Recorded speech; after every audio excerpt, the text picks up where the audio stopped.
So in this lesson we're going to create our web API project, and I've just opened up my terminal window. So open up your command line or terminal or whatever you're using if you're using Linux, and I'm just in an empty demo folder at this point. So if I list the contents of the directory, I've just got nothing in this particular directory. Obviously if you're on Windows you would use the dir command to do the same thing I'm demonstrating on a Mac. So what I'm going to do first of all is just run a command called .NET-info, which is just going to display the SDKs that I have installed. Now, this lesson's being updated for .NET Core 3.0, and the version of the SDK, the latest version available at the time of recording, which is November 2019, is 3.0100. Now, as long as this is 3.0, then you'll be fine to follow along with what I'm doing on this particular course. Now, they may release minor updates to this particular SDK, so as long as it's 3.0 something, then you'll be able to type pretty much the same code as me and get the same results. If you're using a different version, such as 2.2 or 3.1, then you might get different results to what I'm demonstrating on this course. So what I'd recommend is that you stick with what I'm demonstrating here. Otherwise, you could run into problems, as Microsoft do sometimes make changes in between the minor versions where the middle number goes up, and they certainly do between the major versions where we go from 2 to 3 in this case.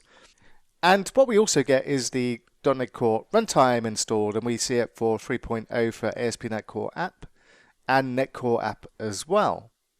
So please do make sure you have the same version I've installed here. And what we want to do next is we just want to create a new directory that's going to contain both of our projects, and I'm just going to create a new directory called Dating App, and then I'm just going to change into this particular directory. So what we're going to do here is we're going to use the .NET command line interface to create our project, and what we can do is if we type in .NET-H, we'll get some help for the different commands that we can use with this particular tool. And if we take a look at this, we can see there's various SDK commands that are available to us. And the one that we're going to use straight away is the .NET New command, and this is going to allow us to create a new .NET project or a file. Now there's various other commands in here which we'll make use of throughout this course. Not all of them, but some of them. Certainly .NET Run, which is going to allow us to build and run our .NET project. But first of all, let's start off with the .NET New. So what we can also do inside this tool is get contextual help for the different commands. So if I type in .NET New-H, then this is going to give me a list of the different templates that we can use to create our project.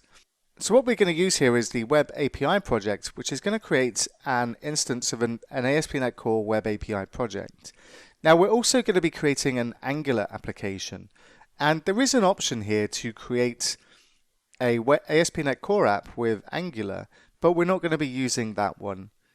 We're going to keep our API completely separate from our Angular project, and we're going to be communicating to our API via HTTP calls. Now, my preference is to keep these separate, and I'd much rather create the Angular application using the tools provided by Angular, rather than using a tool provided by Microsoft to do so. And like I say, I just prefer to keep them kind of separate. So what we're going to do is we're going to create a new web API, and we could go further in and we could get contextual help for this as well, and we could say new web API and -H, and then this will give us some further information about the different switches that we can use with this particular project template. Now there's quite a few different options here. We are going to be adding authentication into our project, but we're going to deal with that separately. We're not going to make use of any of these types of authentication because they don't really apply with what we're doing here. We're not using Windows Auth, and we're not going to be using Azure authentication, etc. So what we'll do is we'll just use a single switch with this, and what we'll do is we'll say .NET New Web API, and then we'll use the N for name, so -N, and then the name that we'll give this is datingapp.api. And when we press return, this is going to go ahead and create this project for us. And once this has succeeded, if we just list the contents of this directory, we can see that we've now got a folder called datingapp.api. And if I cd into this and list the contents inside here, we can see the startup files that we've been given for this particular project template. And what we're going to take a look at next is we're going to open this up in VS Code or your IDE of choice, and we're going to take a look at what we've been given for our project here. And we'll take a look at that next.